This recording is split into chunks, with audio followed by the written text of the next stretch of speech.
Welcome to the Nerd Party.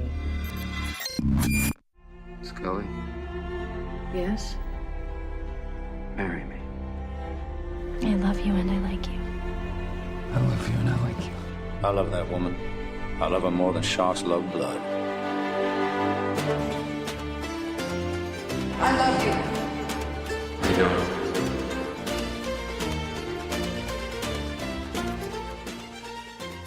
Hello, I'm Tristan Riddell. And I'm the girl. And this is Nerd Nuptial episode 129. If this is your first time listening, we are a married couple looking at life through a nerdy lens. How are you doing?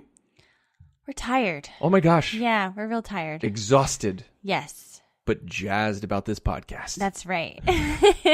Because we may be giving it to you a week late, Yeah, unfortunately. Sorry. but we are giving you our Avengers Endgame review. Mm-hmm. Now, we had to take some time off before because of illness, and we really didn't want to take time off again, but we had a family situation. Yeah. And it desperately needed our attention, all of our attention, Right.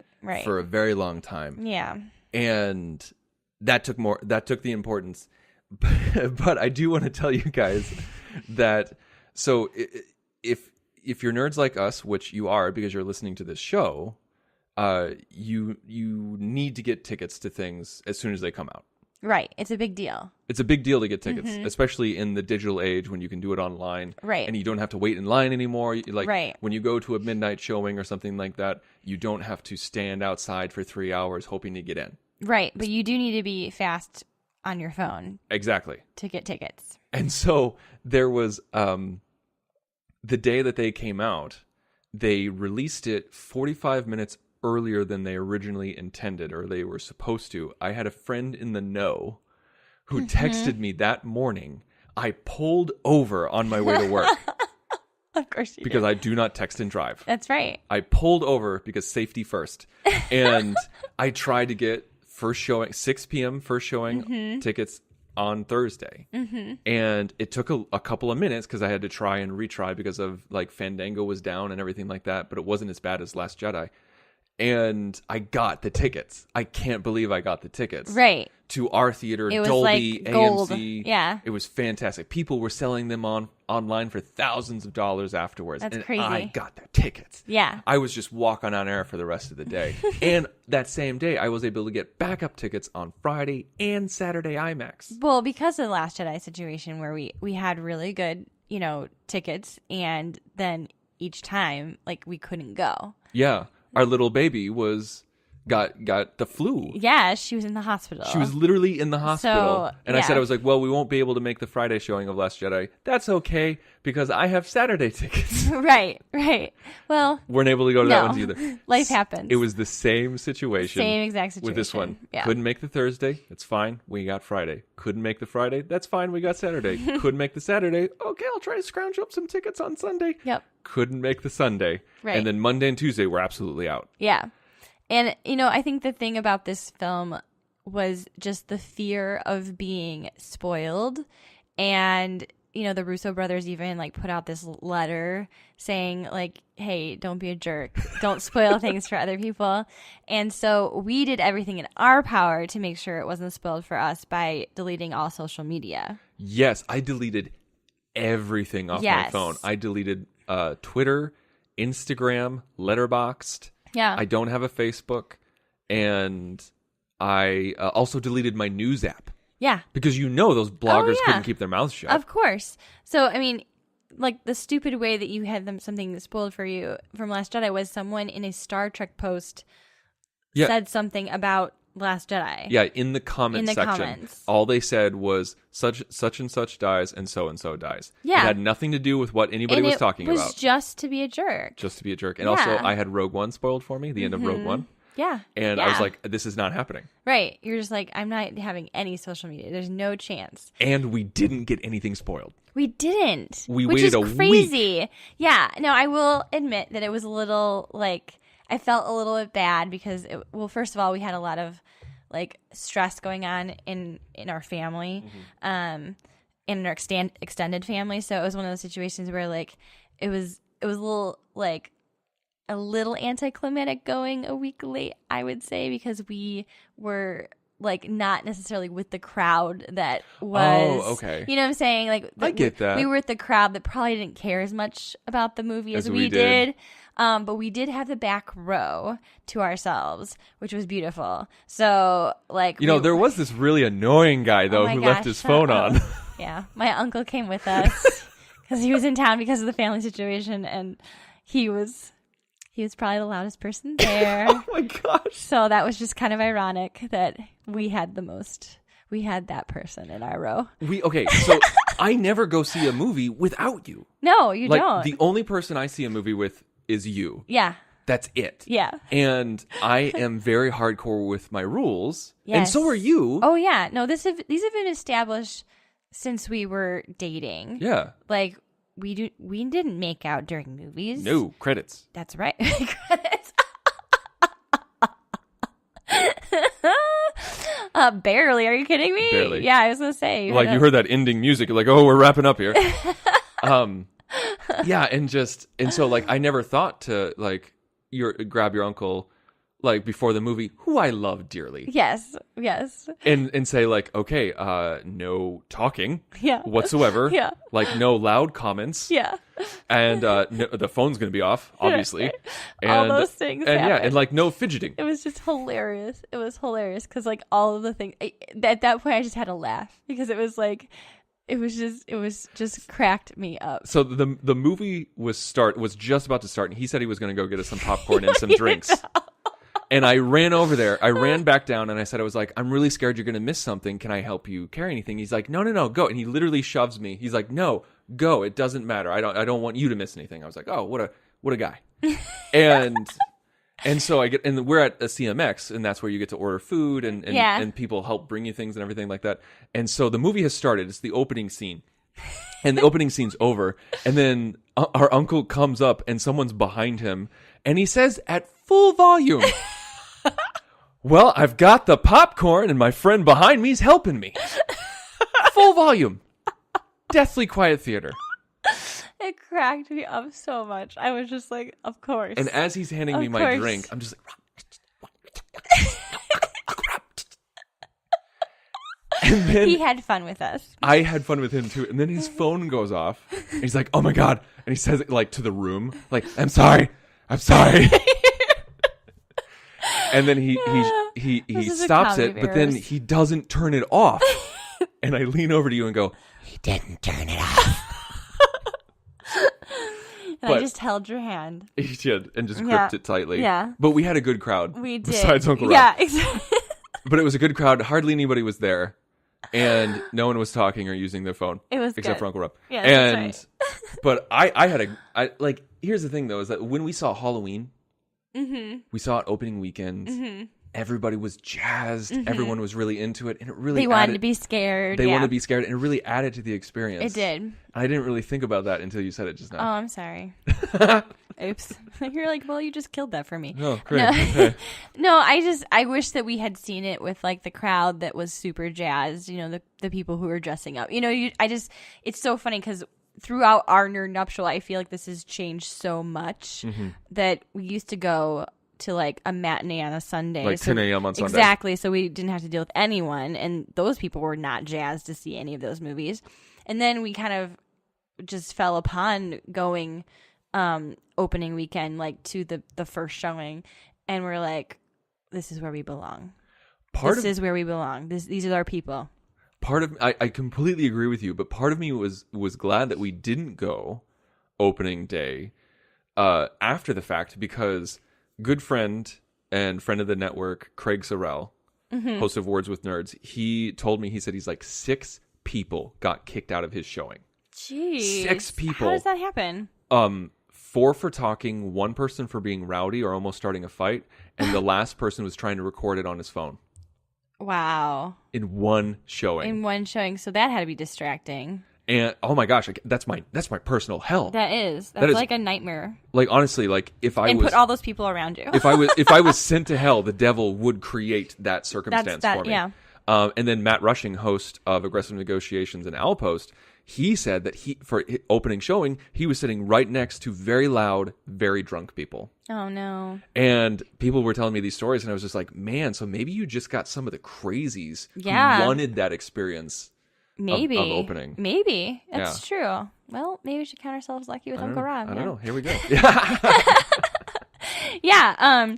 So we didn't see it when we wanted to see it, and this podcast is late, but we are bringing it to you now. Right now. And so this is what we normally do. So we give reactions to it. If this is your first time listening to one of our reviews, we give reactions to it.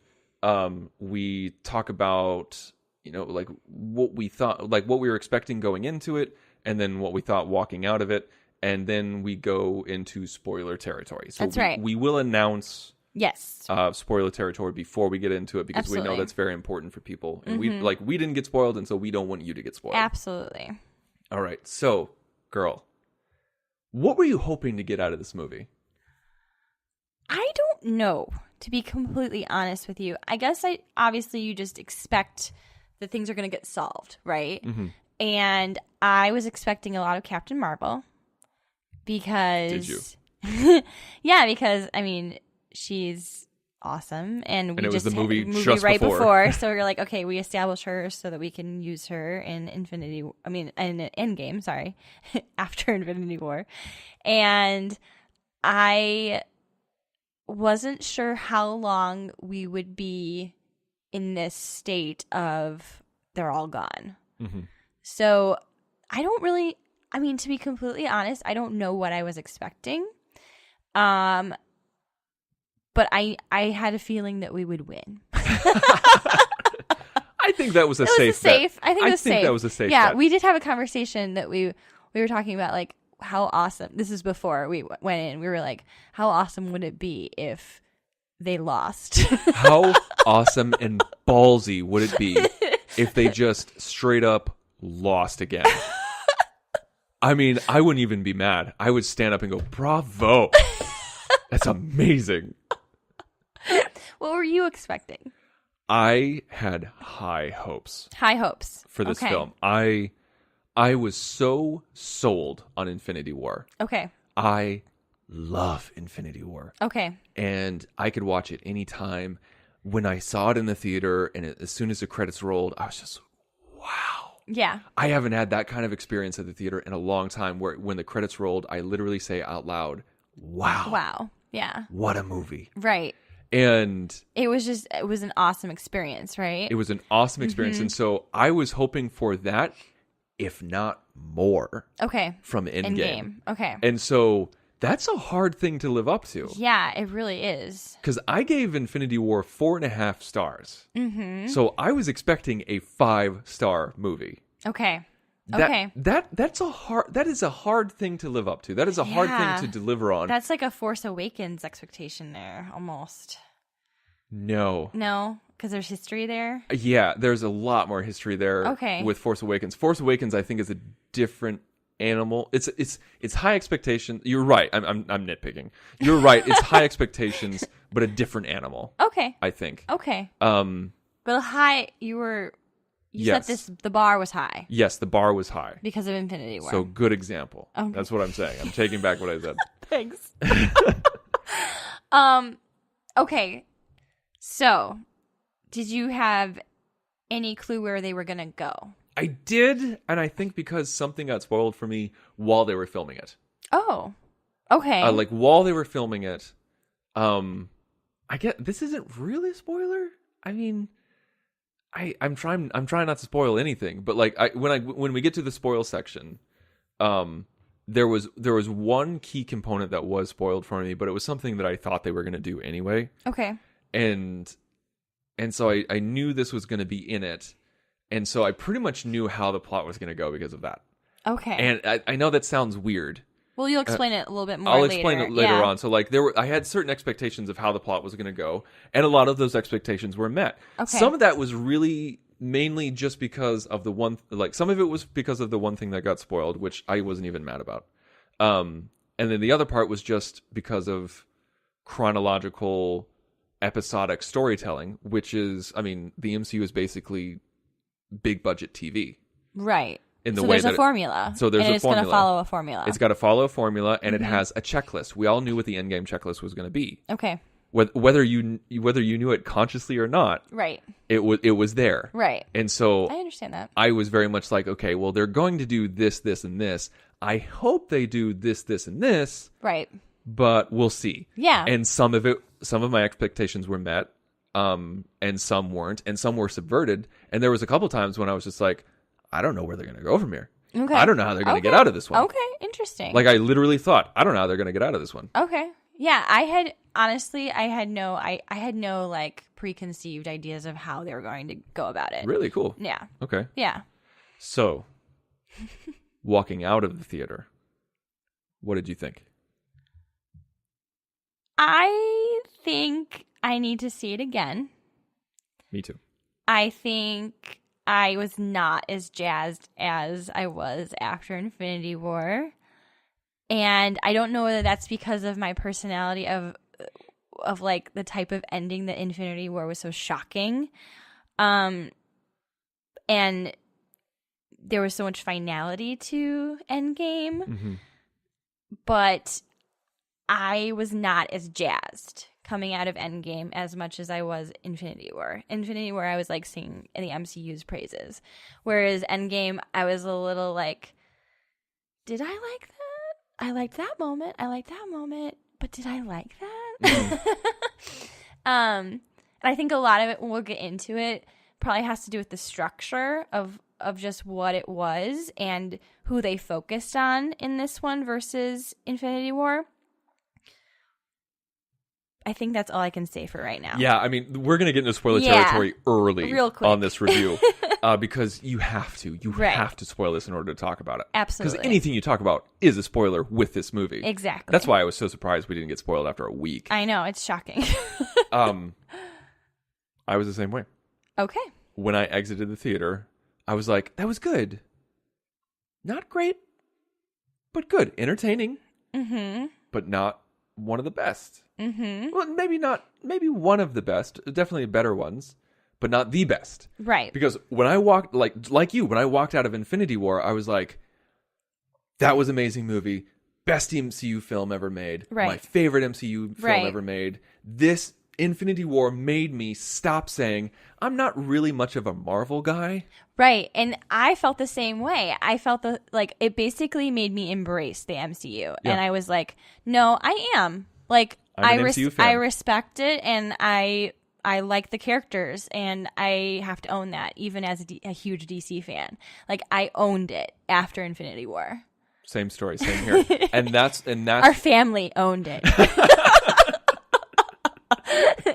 and that's a hard thing to follow. That is Yeah. a hard act to follow. Yeah. And when I was just like you when I walked out of Endgame. I was just like, I'm not as jazzed Right. as I was, but there was a lot of moments where I lost my mind. Right. That's how I felt too. There were so many great moments in Endgame. That's the thing. Like, let's not undersell it. Right. Like, there was a lot of great things in Endgame. But I think that this, without spoiling, I think that this goes to the structure of, realistically, Infinity War and Endgame are one story. Like, we're continuing on, right? And we have to finish the story. So it feels very episodic, almost television-like. And we briefly said something. I said something to you, and you were like, oh, like the Breaking Bad effect. Which we can expand on later. We can expand on it later, but it kind of feels like, okay, we have all this excitement. We only can go down from here. Right. So then what? Like, not that there's not cool moments, but that feeling of excitement, that rush, that Gus Fring, death kind of moment, that is already passed. So now we have to deal with the rest. Right. We have to get that checklist. Exactly. Okay. Okay. We have to get into spoiler Okay. Now territory. now we have to spoil. Okay, everybody. We're getting into spoiler territory. You have been warned. That's right. Beep, Spoiler. beep, beep, beep, beep, beep. Spoiler. We're getting in there. Beep, bop. Beep, bop, boop.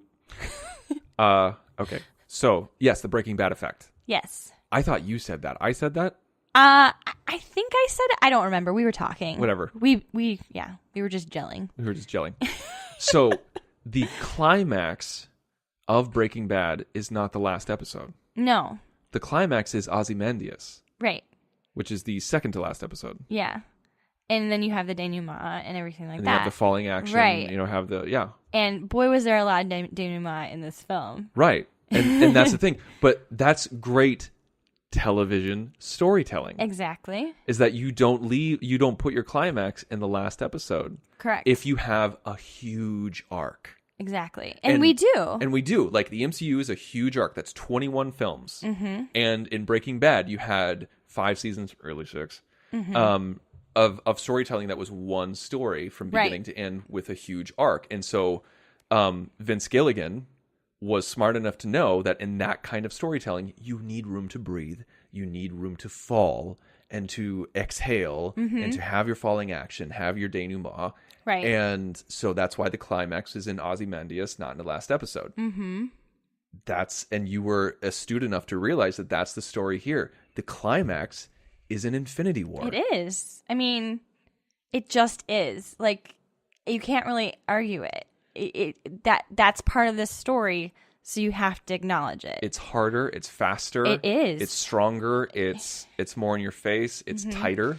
And I think, like what I said before, who they followed in Infinity War, like specifically the Guardians of the Galaxy, that was like a relief to the rest of the storytelling that became very serious very fast. So I really felt like an absence of those characters.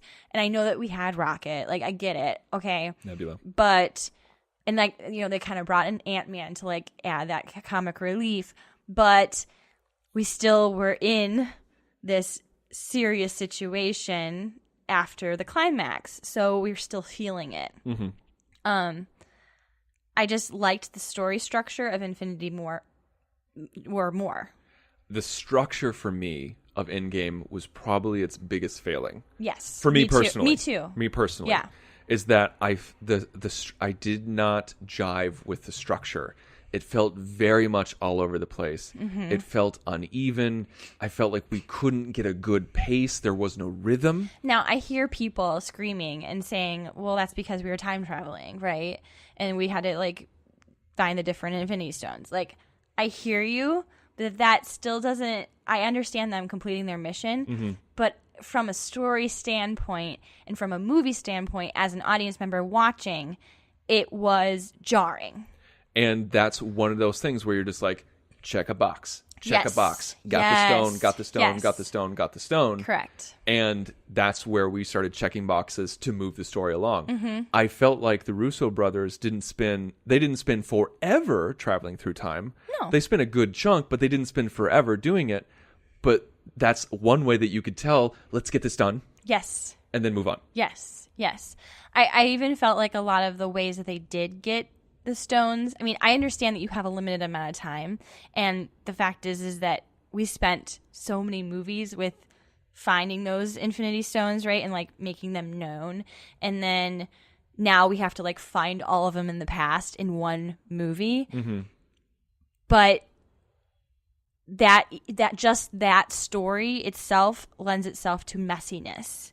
Like, it was just very hard for... Like, I liked the idea of them going back in time. Like, there was a lot of fun, like, little... That's what got spoiled for moments. Me. Oh, really? Yeah, because someone saw Ant-Man and Captain America, but Captain America from his original Avengers outfit. Oh. And I was like, oh, they're probably going to travel through time. Oh, man. Yeah, it was no big deal. Yeah, but still, I mean, that's... Like, just seeing that one image does make you realize immediately, like, what they're going to do. Right, yeah. Right? And... okay, well, Ant-Man can use this, so that has to work. You know, I totally interrupted you, though. No, it's just I liked certain moments, like story-wise, of them going back in time. Like, there were certain, like, fun moments going back, but at the same time, it felt so rushed. Yeah. And I don't know how, like, I don't have a solution for that. My solution is just, like, that section right there could have been the whole movie. Like, the time travel section. That's true. I'm not saying it should have been. No, because then... No, that's a horrible idea. I'm right. not saying it should have been. I'm saying it could have been. They could have structured it the way to let it breathe. They should have either expanded it or shortened it. I think it should have been even faster. Where spend some time with the Soul Stone. Okay. Because that's where your drama, that's where your emotion is. Right. With Hawkeye and Black Widow. Uh-huh.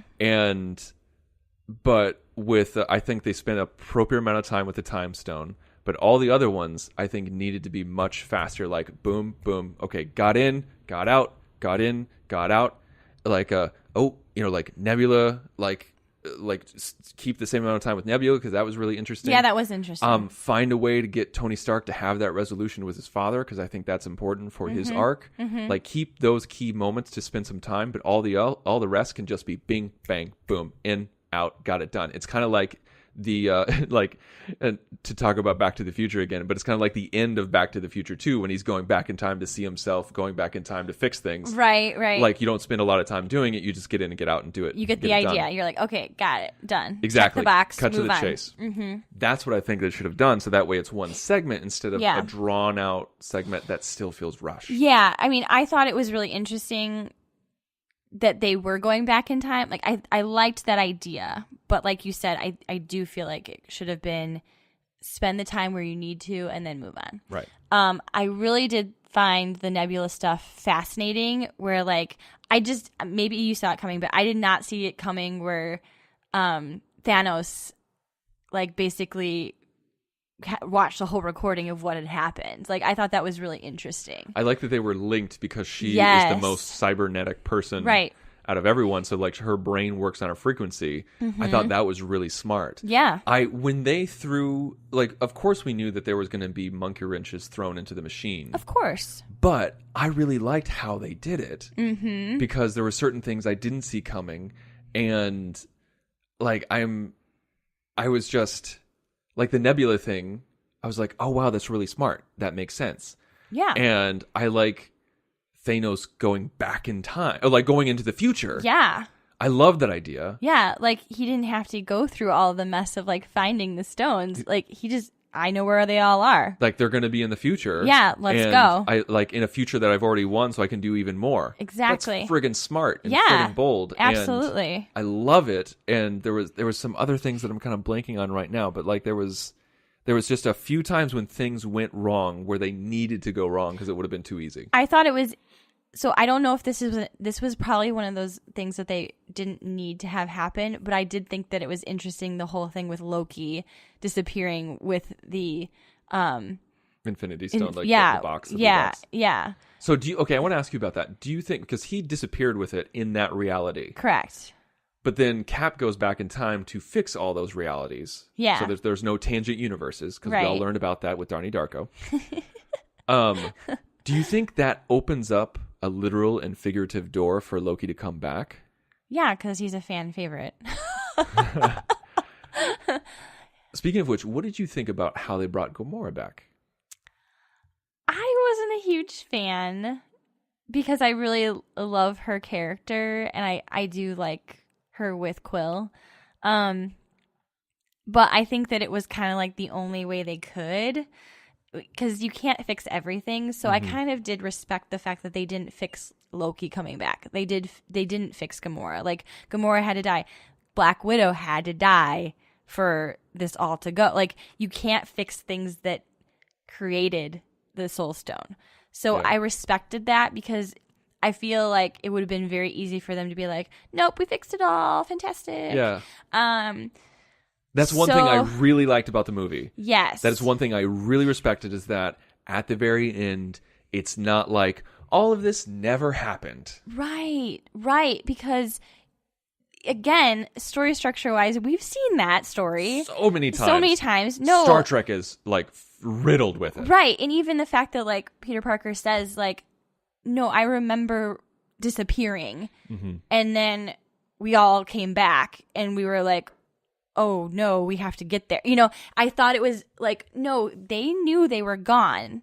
Like, they died and they knew they died. Like, that was okay. And I feel like a lot of movies, especially superhero films, wouldn't allow that kind of like self-awareness. Right. And think about, like, this is going to make Spider-Man Far From Home way more interesting. Yeah. Because he got dusted, and he was removed from time for 5 years. That means the world around him grew up for 5 years. Many of his classmates are going to be 5 years older than him. Oh, I didn't think about that at all. And so I have a strong feeling that some of the main cast and in Homecoming was going to be dusted too, so that they're not going to be 5 years older. Gotcha. Because we saw his best friend right. in Endgame, and he was the same age. Right. And so they were really...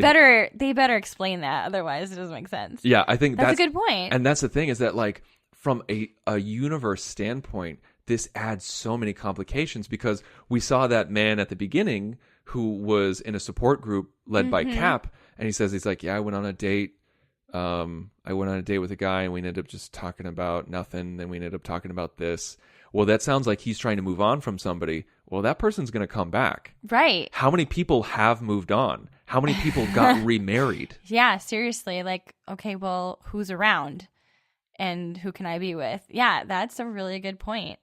I didn't even think about that. And childhood friends being 5 years older than you, or like wives coming back, husbands coming back. Yeah. It's going to be really interesting. Messy. And it's messy. It's messy. And that's the beauty of it, is that this was messy in a good way.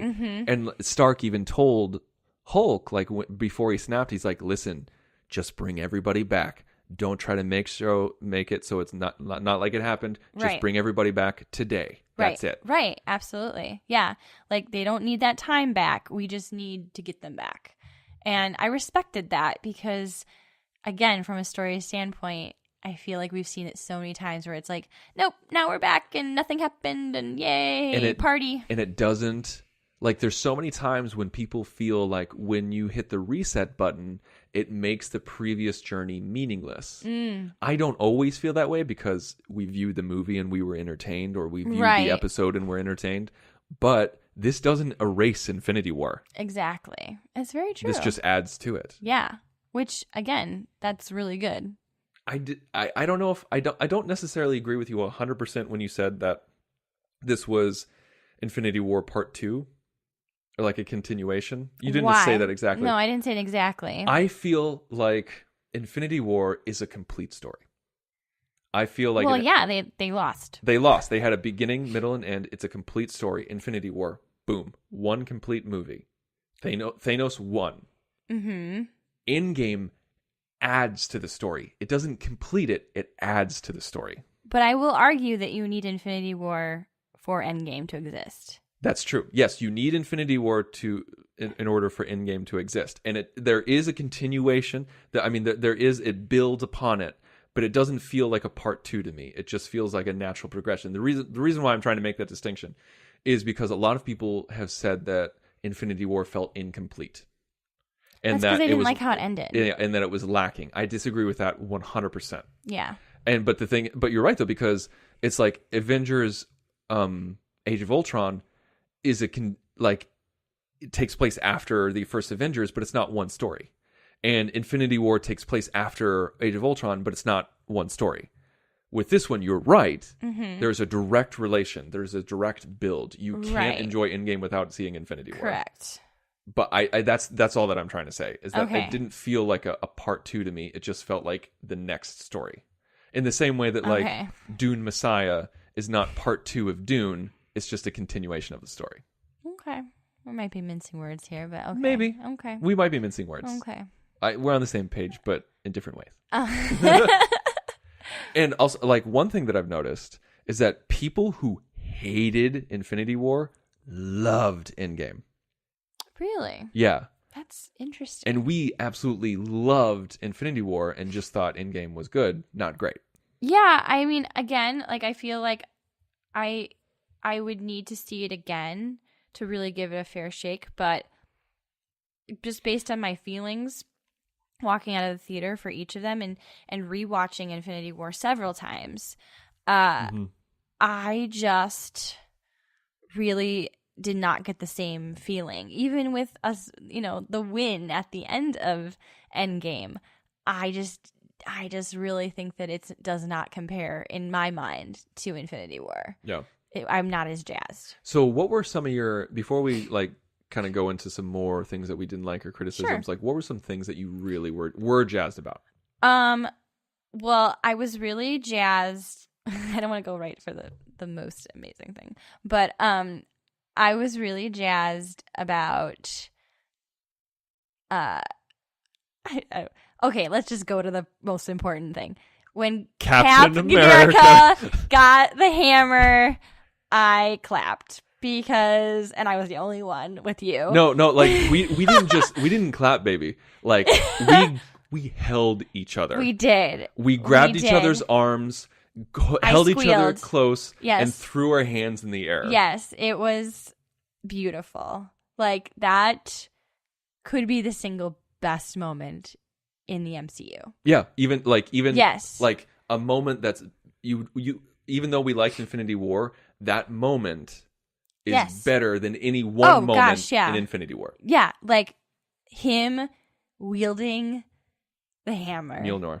I mean, that was beautiful. And because it was beautiful. When Thanos was like when Thanos is holding Thor down and you see that he has Stormbreaker, and then all of a sudden you start to hear Mjolnir. Yeah. And then you see Mjolnir. Yeah. They get like they're teasing the audience. Oh, yeah. So it's like, you know what's coming. Yes. It's going to come. Yes. And it's going to be great. Yeah. And like both that's when you and I like just grabbed each other. I was like, it's happening. It's happening. It's finally happening. Yeah, exactly. And then we see him in all his I'm getting chills talking about it. I am too. Oh my gosh. That it was amazing. It was beautiful. That was amazing. Yeah, that was perfect. And they earned it. Oh yeah, and they held out to use that moment until the perfect moment as well. Mm-hmm. And then like seeing Thor and Cap like both using like the like the axe and the hammer and the shield I was like that.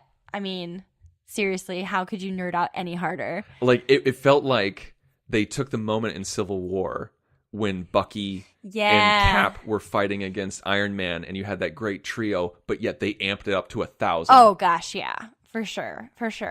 Another moment that I really loved was when we knew that Captain Marvel was coming from the sky because of her smashing into the spaceship, but just her entrance was pretty kick-ass. And then when like she gets kind of beat and all the girls like surround her. I know it's kind of corny, but I got misty because it was just cool to see like all those female characters. And again, I felt like it was earned. Like if you're going to choose a moment to do something like that, like that's your moment. So I liked that moment too. I knew you liked that moment. I liked it too. At the same time, I was just like, it felt cheesy because like it was, but they were what? making it very obvious. They were, but at the same time, like, would you think anything else if like all the other male superheroes were like hanging out together? That's the thing, is that I asked myself that same question because it felt like while it was obvious, they earned it. It was a great moment, and they were self-aware. Like they were self-aware, and they were telling you, listen, we know what's happening. You know what's happening. You know we know what's happening. We know you know we know what's happening. It's happening. Enjoy it. Yeah. And so, I think, again, yeah. like, I did enjoy it. Yeah. I did. And it was just, like, again, like, seeing them all together. Because, I mean, that was a lot of people to look at. Seeing that all the female, like, strong female characters together. It was like, thank you. Yeah. Yeah. Yes. Yeah. Speaking of all the characters, what did you think about when they all came out? And because this is a moment I liked, when they all came out to help Cap. That was the moment, like when Cap tightened his shield. His shield was broken in half. Yeah. And he tightened his shield. We saw it in the trailer. Yeah. He's just like, let's do this. Mm-hmm. That's the moment when I said, I was like, I don't know how he's going to get out of this. Seriously. Like, right? I literally thought, I don't know how he's going to get out of this. I mean, you see the image of him on a hill and then like a sea of Thanos' army. Like just as far as you can possibly see. It's just him. Because I was so wrapped up in what was going on, I forgot about the reality that we're in now. Even though they told us yeah. everybody's back. Yeah. Like Hawkeye got a call from his wife. Everybody's back. Right. And you forget about all the armies that they have at their disposal. I think they just like, in that moment, they totally threw us right into the action, so we completely forgot, right? So we get the phone call, and then Thanos comes right in. So you're just like, how are they going to solve it? And then, which again, I think was really great. It's very, very well done. It was, because the moment you see the circles, you were like, yeah. Yeah, but we saw one circle first. Very true. Very true. Yeah. And it was Okoye, Yes. Shuri, Yeah. and T'Challa. Yeah. And they chose their people well for They the did. first people to come out. Absolutely. Because yeah. it's just, when I saw that it was the Black Panther crew, I was just like... I'm getting chills again. I know. I'm starting to get a little misty. I'm just like, oh, Beyond back! Yeah. And again, like, I think, they had the Asgardians coming out, and Valkyrie on her Pegasus. Yeah, which was beautiful. And it's almost like you were like, oh yeah, they can help. Oh yeah, they can help. Which, you're just, as a nerd, you're just like, yeah, there's more. Okay, yeah, keep them coming. Bring all the heroes. Exactly. Yeah. But again, like, if you're going to do it in any movie, this is the movie to do it. And they did it well. Like, was it crazy? Yes. Was it insane that all of them were there at the same time? Absolutely. But we're fighting for the existence of the universe here. Yeah. So, yes, they're going to all be there. This is your chip. Yes. And you waited to play it. And there you go. You didn't bring this out in Avengers. Nope. You didn't bring it out in Age of Ultron. You didn't even bring it out in Infinity War. Exactly. You brought it out in Endgame, and that was the right place to do it. Absolutely. Patience for the Russo brothers, and they earned it. Yeah, absolutely. And that's the thing, is that, like, so many things in Endgame was that, even though some of the structure I didn't like, some of the choices I didn't like, the things that I did like, and the things that were, I think, loved, they earned it. Yes. Yeah, it was it was a victory lap of everything we've seen, right? So I totally loved it, that part especially. I did not really 100% connect with the movie until Thanos came to the future. Really? Yeah. Huh. Okay. I was surprised. I was surprised myself, because, like, as I was watching it, I was like, oh man, I'm not in yet. I'm not in. Okay. But with Infinity War, when the Maw came to Earth, yes, and Tony Stark and Doctor Strange started fighting together, yeah, that's when I was in. Okay. And that's early on. That is early on. Yeah, that's very early on. And I was really surprised that they did not grab me. Now, a lot of cool things happened. I enjoyed a lot of the movie before that moment, but I wasn't sold until Thanos went to the future. I hear you. Yeah, I think I don't know if I could say sold or not, but I was very intrigued with them all. Like, when all of them had their different assignments to go into the different areas of the future, and they were all standing in the circle, I was like, this is cool. I'm here. I not think the future, but like going through time. Yeah, sorry, in time. Yeah, not the future, but going back in time and trying to fix and get all the Infinity Stones. I was like, okay, I'm in. Like, I was intrigued by that. So I think that's where I was in, I think. What did you think about Black Widow dying? I was surprised, because that was not the one that I thought would die. But I was okay with it. Is that terrible? No, because I've never really, like... I've never 100% connected with that character. I really I loved her in Winter Soldier. I thought she was great in Winter Soldier. Yeah, she was good in that. That's really the only time. Well, she was really able to flex in that one. Yeah. And I feel like all the other ones, she kind of gets buried, right? There's so many people, they don't really focus that much time on her. She was wasted in Age of Ultron. And I mean, I liked her in Civil War, but she really shined in Winter Soldier. And I like Scarlett Johansson as an actress. Yeah, this is I like her as the character. Yeah, this is not a comment on the actress whatsoever. This is just a comment on the character. When she died, and I chose the right moment to pee. I came back right before she died. I was just like, oh, they're killing her off. Oh man, I didn't expect that. Huh?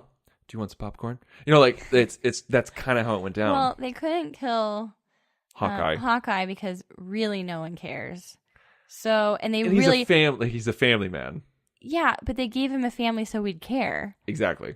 So it was like, even in the end, like, they were like focusing a lot on like him and his family, and I'm like, no one cares about. I mean, and we have a family. I love families, but guess what? I didn't care about Hawkeye, so I didn't care. Okay, I just didn't. Is that harsh? That's so harsh. I think it's a little harsh because, like, they were like, please have an emotional connection to him. Please have an emotional connection. They like 3 times were like forcing one down my throat, and I was like, no. the more I watch the MCU, the more I'm okay with Hawkeye. He's fine. It's just like, I don't need any time with him. Oh, gosh. I thought we spent an appropriate amount of time with Hawkeye. I don't think we overdid it. It was fine. Moving It's on. fine. It's fine. It's fine. It's fine. It's fine. It's fine. It's fine. So, everybody and their mom knew that Tony was going to die. Yes. Especially since they gave him a daughter. And then I'm like, well, now that his life is perfect with everyone dusted, yeah, he's gonna die. Like he's living out in the woods. Yeah, he's like teaching his kid and loving.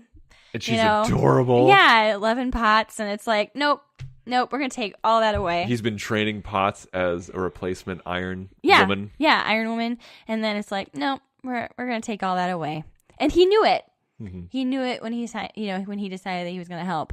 But it's just one of those things where, like, when the kid says, like, I love you 3,000, I'm like, well, now your dad's dead. Your dad's dead. You just killed your dad. You just killed your father. Apparently, that's something that Robert Downey Jr.'s own kid said to him one time. That's so cute. And so he brought it to the script. That's adorable.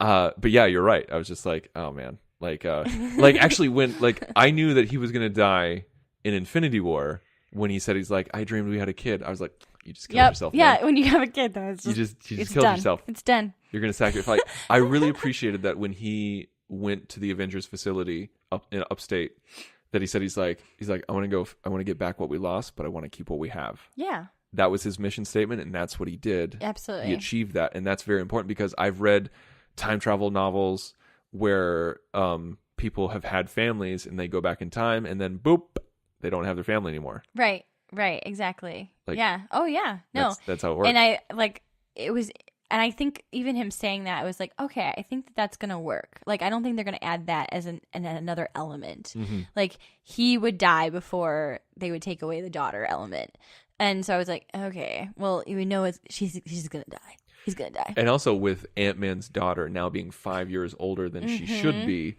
we're now that much closer to a trio movie of her donning another persona or something like okay. that. I think that's probably like I when I saw that I was just like, oh, she's gonna be in the third movie. Like probably, yeah. It's gonna be Ant-Man and the Wasp and so. And a bee. And a bee. I like that. Yeah. Yeah. Okay. Auntie? No, I think it was appropriate for Tony to die. He needed especially to go. Since he started it. And it made sense, right? Like, someone had to be sacrificed. Like, someone important had to be sacrificed. I thought they were going to kill off way more than they did. Me too. Way more. Me too. But, when I thought about that, I was like, but we've already gone through the emotional toil of losing a lot of characters.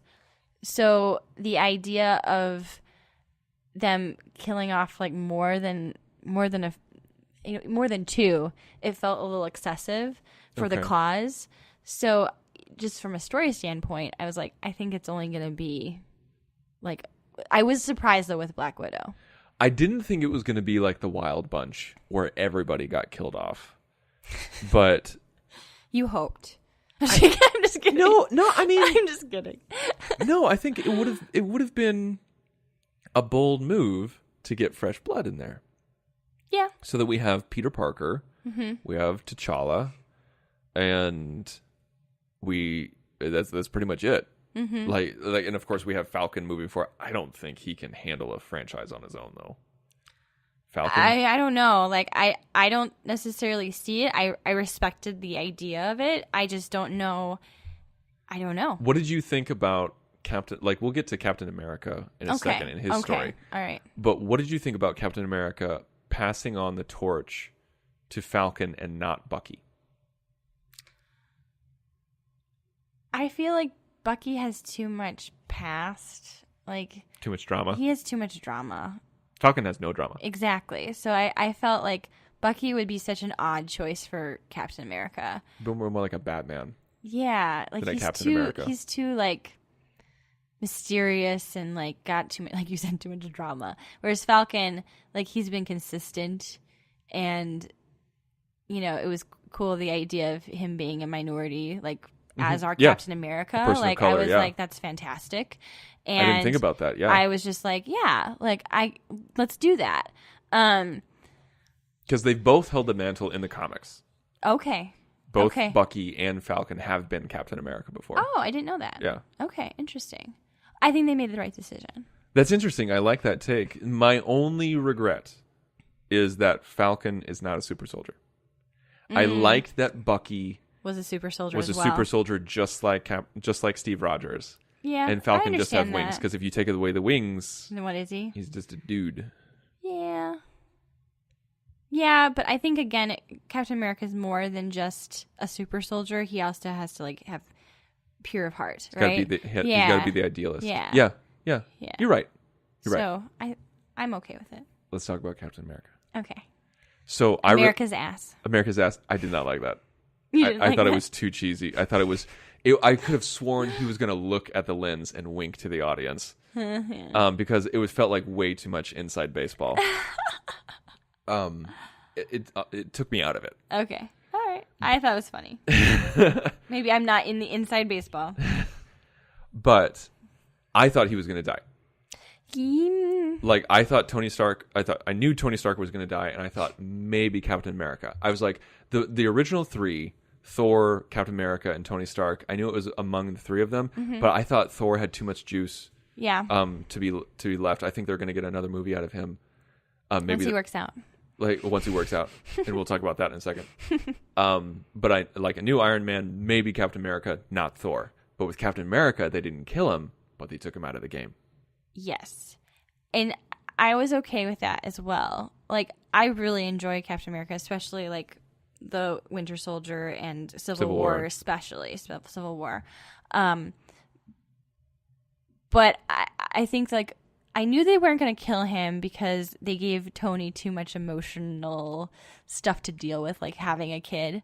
And we've already kind of dealt with the emotions of Captain America, like losing the love of his life and everything like that. So the fact that they gave that back to him, or he got it back, right? By like going through time, I was okay with it. And like the fact that he got to like do all this stuff for the world and then got to go back in time and actually live his life, I was totally fine with it. Like when they didn't kill him off, I was like, come on, man. Like we got to move on. We got to move on from Captain America being Steve Rogers. I love Captain America. I love Steve Rogers, but it's time, guys. It's time. And so I was a little frustrated for about 5 minutes. Okay. All right. And then when I saw him on the bench, I was like, oh, okay. like when I saw the back that made you really happy. Yeah, like when I saw the back of his head on the bench, I knew exactly what they did. Okay. And I was like, you are smarter than me. Which is so good, and right? Which is so great. I love feeling that way. Absolutely. I love feeling that way because I never thought of that. Mm-hmm. I'm sure there's people out there who's like, it's not coming. But I will admit, I didn't see that coming, and I loved it way more than killing him off. Yeah. Way more. I felt like taking those people out of the game in a different way, I think was really smart. Here's the thing, though. I need to read up on this, or we need to rewatch the movies. I could have sworn that Peggy got married. I think she did too. But we didn't know too much or anything about the husband, so are they trying to say that maybe that was? That the husband, the unknown husband, was really Steve Rogers, but like maybe he went by another name. Oh. Because like he couldn't go by Steve Rogers. Right. Well, that'd be pretty cool. Right? If it's like full circle like that. So like he was meant to go back in time and be Carter's husband. And so when he was at her funeral, like maybe that was like him seeing it double? Like how does that work? Oh, wait. Yeah. Like he would have been at her, like old Steve Rogers would have been at Carter's funeral. Yeah. I wonder if they snuck him in there. But yeah, he would have been there. Mm-hmm. Like we need to rewatch the Captain America movies or just read an article. But Yeah, I think because he could have met himself, but I think old Steve Rogers would have been smart enough to stay out of history's way. Yes, because like he would have known what would have happened. Yeah, he wouldn't have that's true. He wouldn't have involved himself in any of the Avengers stuff. Clearly, he's already done that. He's already done that. He knows that they work. He knows that it works out. He's too old to do anything anyway. Right. And so I think it was very smartly done. Like I need to go back and watch some stuff to see it. But maybe that's the angle they took. Is that he was that would be meant pretty cool to be her Let's husband. say yes. Let's say yes, because I like that idea. I do too. Because I don't want him to be like push some dude aside or something. Yeah, right. That seems a little. Because that's changing history. That does not feel like Captain America. So. And it also makes you wonder: did he know that he was meant to go back in time? That's and trippy. marry I don't Carter? know. That's trippy. Because I mean, clearly, like when he found her, like I can't remember when it was. If it was Winter Soldier, I think it was Winter Soldier, where we see her sick in bed, old and sick in bed. Like he would have talked to her about those things, or like talked to other people, or researched her life, or see what happened. Yeah, but like I think it has to do with like time, right? So like that hadn't happened yet, or had it? Like, but yeah, that's the thing though, is that he can't go back in time and change anything, because then that creates an alternate reality. That's very true. I can't answer that question. And that's when time mechanics just kind of go.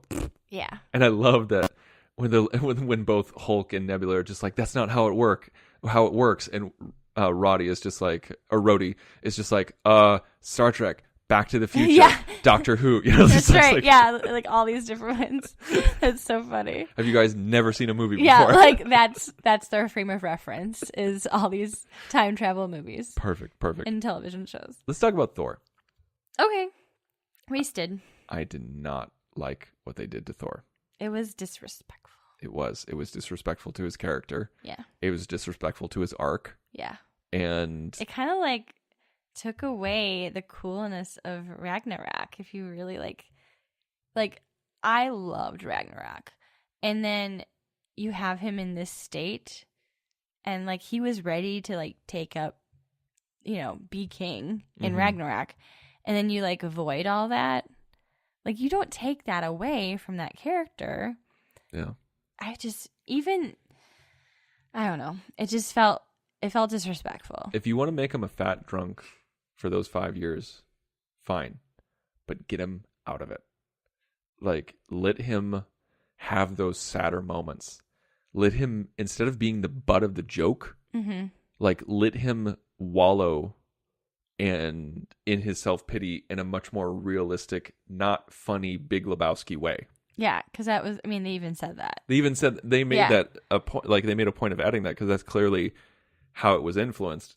And it felt off. It felt wrong. Yeah, I was not a fan at all. And even him like giving up his crown, like he wouldn't have done that. Yeah, that was to weird. give that to Valkyrie, and she's just like, okay, shook his hand. Like, what was that? Like, so you're creating a new dynasty? Yeah, like how does that work? Is that what Thor? Is that what Odin would have wanted? Right, and like, does she even have that kind of power to do that? Like, this just doesn't make sense. I don't know. Like, he just wants to go hang out now. Like, is that his plan? Like, what's the deal? And how do you feel about him being a part of the Guardians of the Galaxy? It doesn't fit. It doesn't fit. Like, I'm sorry, just from a standpoint of like, you put those two actors together, Chris Pratt and Chris Hemsworth together. It just like it was funny in Infinity War for a few minutes because you had one scene exactly, but it doesn't work. It wouldn't work for a movie. No. I don't want to see Chris Hemsworth as a main character in Guardians of the Galaxy 3. No, it seems I weird. really don't want to see that. So you take away Gamora and then you add Thor, like it doesn't work. It's just so weird, and it's just like, I know that Thor Ragnarok kind of worked off of a Guardians of the Galaxy template.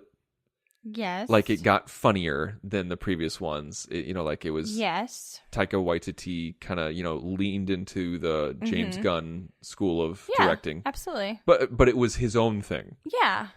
And so I get that, but that doesn't mean that they're going to mesh. No. It just felt so weird. Just from a standpoint of like who they are versus who Thor is, it doesn't work. And also, like, when we get to the final battle with Thanos and Thor is there, like, and he's all decked out, like his beard gets all like wrapped up and stylized and everything like that because lightning can do that.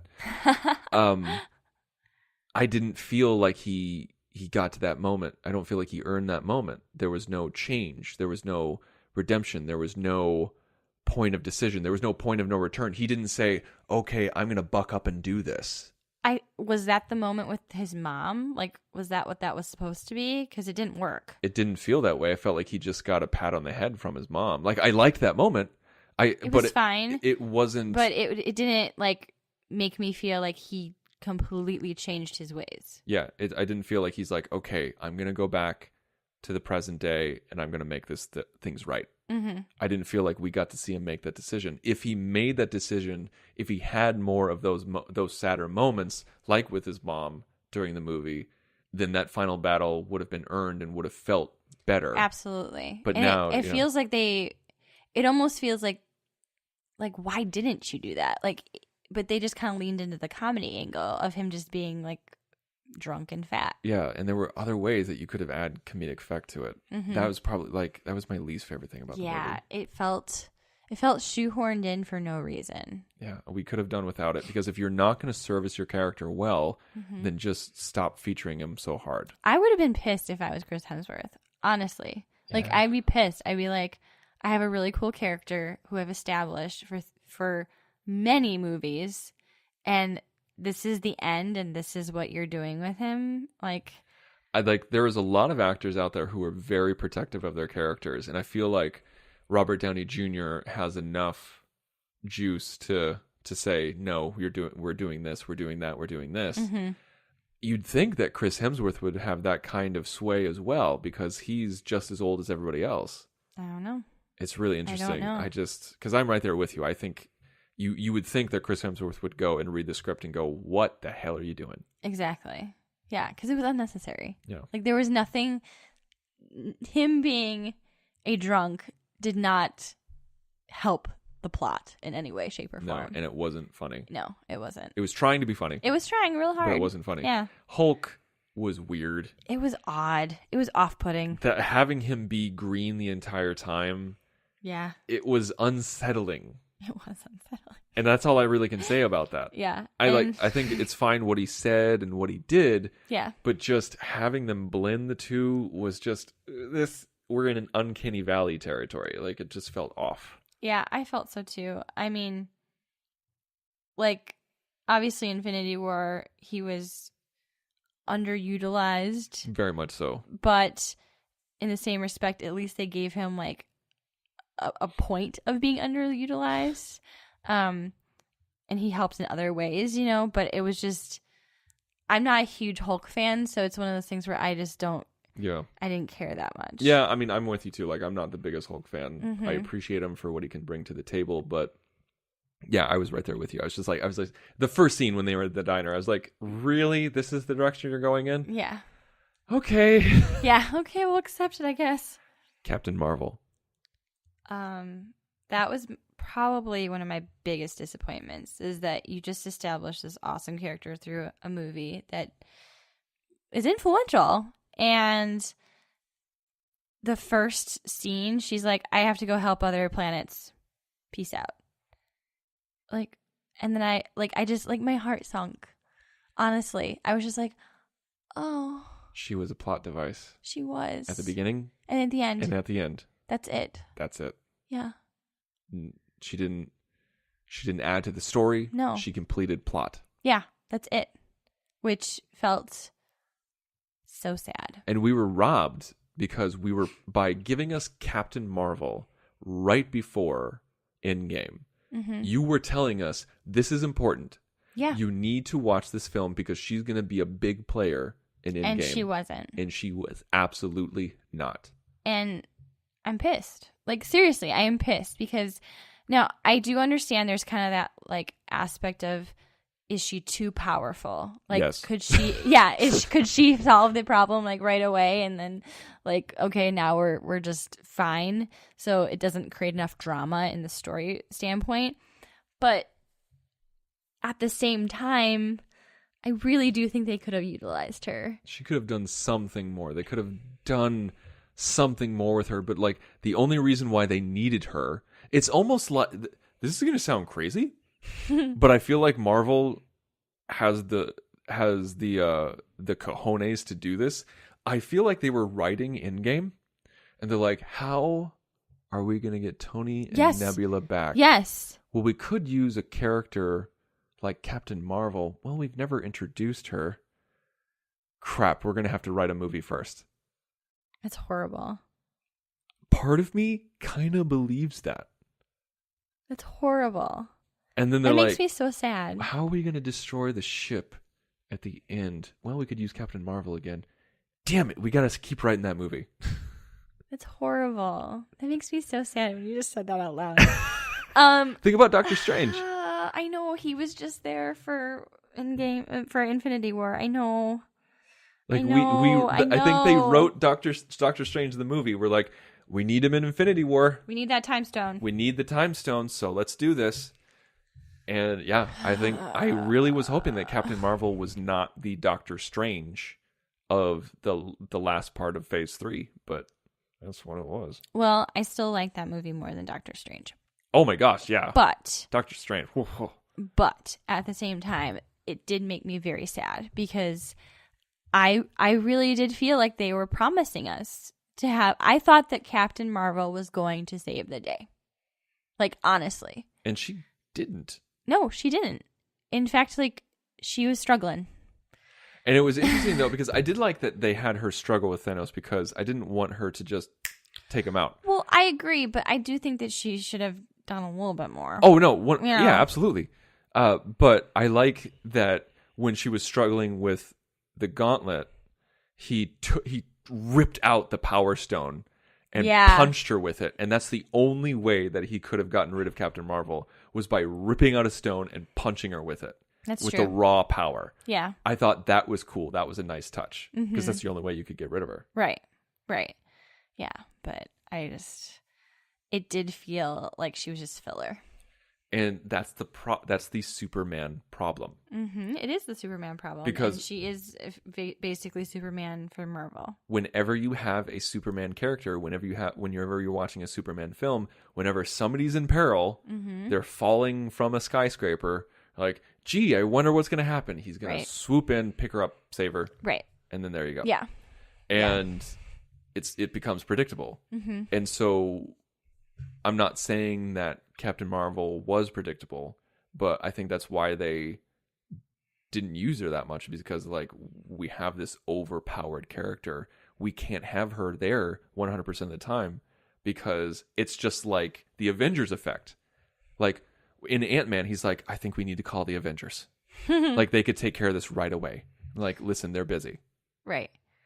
And it's true. Like, you can't solve all the little problems with the Avengers, right? But at the same time, and I think that you do write yourself into a corner, right? Ugh. And the Captain Marvel gave that same excuse. They're like, listen, the same thing that's happening on Earth is happening on every single planet. I got a lot of ground to cover. And I'm like, that makes sense to me. It does, but it still is disappointing. Yeah. It's very disappointing. Yeah. So, where would you rank this? It's really hard to say at this moment. I need to see it again. I do We too. need to see it again. I mean, at the moment, I can definitely tell you that I like Infinity War more. Yes. And I think that we've made that pretty clear. Just from a story standpoint and what characters they focused on, just because of who was alive and who wasn't. I just really enjoyed Infinity War more. Like, I definitely feel like Infinity War, for me, with rewatches of all the other ones, definitely has become my favorite in the MCU. I think I've said that before, but like officially now. Yeah. I definitely think that this would be in my top 10 of the MCU movies. But I can't say it would be top 5. I think it's in top 5 for me. Is it? Yeah. And again, upon rewatch, like maybe it would become that, but at the moment, I really can't necessarily place it other than in the top 10. For me, like, my top 10 right now is Guardians of the Galaxy Volume 2 is number 10. then Thor Ragnarok, then Avengers, then Thor, then Black Panther, Spider-Man Homecoming, Iron Man, Civil War, Winter Soldier, and then finally Infinity War. Okay. And that's from the bottom up. Okay. Yeah, from the bottom up. Okay. When I'm trying to place Endgame, I'm like, well, it goes above Black Panther. It doesn't for me. It doesn't for you. No. Like, for me, it goes above Black Panther. You like Black Panther more than I did. Yes. It goes above Black Panther. I'm like, but does it go above Homecoming? Because for me, Homecoming, I was like, man, when I had finished a lot of fun. When I finished Homecoming, I was just like, man, that was a lot of fun. That was a really entertaining movie, like my favorite Spider-Man movie. But I'm like, but there were so many great moments in Endgame, so I was like, okay, well, maybe it goes above Homecoming. I was like, okay, well, that butts it right up against Iron Man. Is it above Iron Man? Like, yeah, but Iron Man started it all. You know, like, Iron Man's just a solid movie from start to finish. I don't know. I think right now maybe it goes above Black Panther in terms of enjoyment and above Homecoming because it has those holy crap, that was an amazing moments. So in the top 5 for you. In the top 5 for me, yeah. Wow. Okay. How about you? Well, at the moment, my number 10, so I'm going from the bottom up again, number 10 would be Winter Soldier. At the moment, I have Endgame as number 9. Wow, okay. And then 8, Guardians, the first one, Volume 1. Then 7, Guardians, Volume 2. Then number 6, Captain Marvel. Then number 5, Ragnarok. Number 4, Civil War. Number 3, Spider-Man Homecoming. Number 2, Black Panther. And then number 1, Infinity War. That's how I roll. What's your number 8 again? Number 8 was Guardians Volume 1. And 7? 7 was Guardians Volume 2. Like, I kind of lumped those together. Okay. But I'm going based on, like, what if you were to say, like, let's watch a Marvel movie. Like, this is how I'm picturing it. Like, I would rather watch all of those instead of watching Endgame right now. Right now, really? Yeah. Right now, no, I'd want to watch Endgame. Well, okay, but I'm just saying, like, from a standpoint of, like, rewatchability, okay, I believe that this is how it'll lay out for me. It's hard for me because I try to balance rewatchability, how much I liked it, as those well cool as moments and cool moments as well as storytelling. I try to balance all of those on my list because, like, do I enjoy Iron Man more than Winter Soldier? Yes, but Winter Soldier is higher on my list because I think it's very well crafted. Mm-hmm. And it's just like Civil War is after Winter Soldier, even if I think Civil War is a better movie, but I don't think Civil War holds up as well as it's just like I have all these little things that I have to throw in. I really was bothered by the structure of this film. Yeah. Like, honestly, like, from a storytelling standpoint, again, we established there were some awesome moments. Just, like, again, some of the coolest moments in all of the MCU. In all of them. Okay. But when you actually sit down and, like, think about the structure of the film and the enjoyment of watching a structured film like that and, like, who they dwelled on, I cannot say that I can say it broke my top 10. That's about it. I have Captain Marvel at 11. Okay. You didn't like it as much as I did. I didn't. And I loved it, so. But I also do recognize... See, I feel like you're changing your tune here because you agreed with me on Captain Marvel. Let me talk. Okay. Okay. All right. Here's the thing, is I understand that it's not a great movie, like, structure-wise. But I did enjoy it more, I think, right now than Endgame. Like, I came out more jazzed from Captain Marvel than I did from Endgame. I did not at all. That's fine. I did. We're different people. That's fine. No, I'm not arguing with you here. I'm not saying, like, you're wrong for enjoying it more. I'm just saying that, like, Captain Marvel didn't trip my trigger. I thought it was fine. Okay. I didn't think Endgame was fine. I thought Endgame was good. Like, that's the difference for me. Like, fine. Like, there's okay, fine, good, great. Okay. Endgame is good. Infinity War is great. But I really want to go back. I really want to watch Iron Man again. Oh yeah. I feel like it's been a long time for me. It's been a very long time for me too. I feel like I owe it to Tony Stark after what he's done for us, you know? For what he's done to us. Yes. Thank you, Tony. So, what rating would you give this? I don't even gosh. know what I could rate it as. Again, I would need to see it again. At the moment, I'm going to say a 3.5 for me. I want to say 3.5 as well. But then I feel like, am I being a fanboy if I say 4? Because we just, you ripped. make a lot of things 4s. Actually, I think I make a lot of things 3.5s. Really? Yeah. Okay. Because I'm taking a look at my Letterboxd profile right now, and I kind of lean. I look at my distribution, and I give a lot of things 3.5. Okay. I feel like that. Like mine is 5 is best of the best, 4.5 is excellent, 4 is great, 3.5 is good, 3 is liked it but it has its issues, 2.5 is missed the mark. So, I could give it a 3. I don't know. I don't think I can give it a 4. Okay. I think I'm with you. 3.5? I think I'm with you, and I'm giving it a 3.5. So Nerd Nuptial gives it a 3.5. Yeah, Nerd Nuptial gives it a 3.5. Maybe it'll bump it up if we see it again. Yeah, absolutely. I really do need to see Marvel again. I need to see Endgame again. But coming out of the theater, that's how I felt. Yeah, same here. Okay. All right. Well, everybody, that was our show. That was a long show, but we knew that going in. Oh, yeah. We knew this was going to yeah. be a long show, and we hope that you guys enjoyed it. And let us know what you thought of Endgame. Yeah. And let us know if you think we're crazy or if Please. we're right on the mark. What you can do is go to thenerdparty.com/contact, select Nerd Nuptial from the drop-down menu, fill out the form. It'll send us an email. You can find us all over the place on social media. We're on Instagram. We're on Facebook. We're on Twitter. Just search the Nerd Party on Twitter. You can go at Join Nerd Party. You can find me personally on Twitter at The Insane Robin. And also, while you're at it, while you're at thenerdparty.com, make sure to check out our back catalog. We have 128 other episodes that you need to listen to that are all solid gold.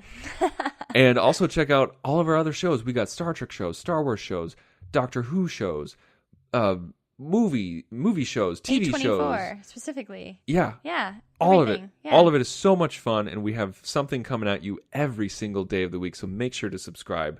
And if you really like what we're doing, give us a rating and review on iTunes. If you give us a 5-star review, we'll mention you on the show. I love you. I know. Scully, Yes? marry me. I love you and I like you. I love you and I like you. I love that woman. I love her more than sharks love blood. I love you. I don't.